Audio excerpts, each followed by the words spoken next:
So my name is Ted Egan, and I grew up in the outback in a little cattle station, sheep station, slightly west of Bourke. So my family were graziers.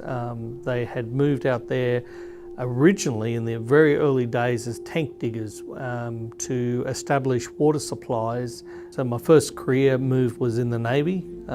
Spent 10 years in the Navy, then went over and worked in advertising within the media. And then I went off and started my own businesses. So the first business was in one of the first .coms in Australia, was Kidsnet.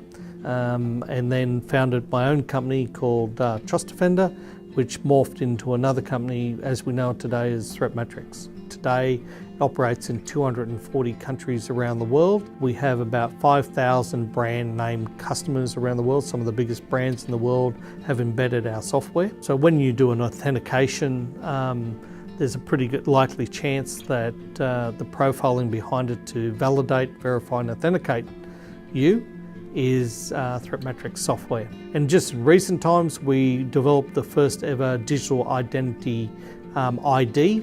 So globally it was a digital ID that can, like your digital DNA, to help organisations accurately and contextually validate, verify and authenticate a customer in real time, especially as we move into an IoT type world, a purely digital world.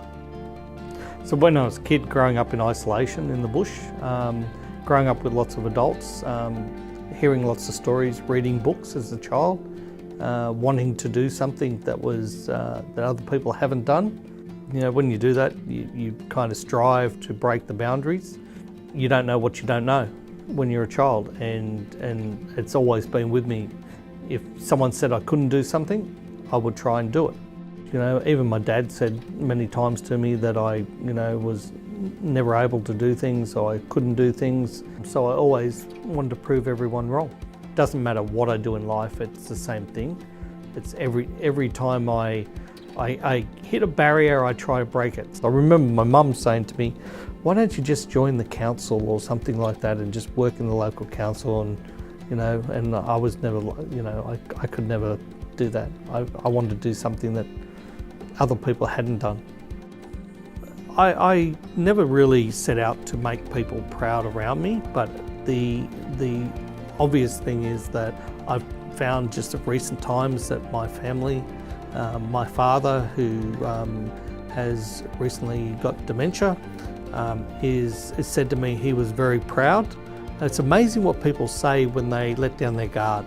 And as you know, when people have dementia in their 80s and 90s, they tend to be a little bit more open with you about, or less guarded in their secrets.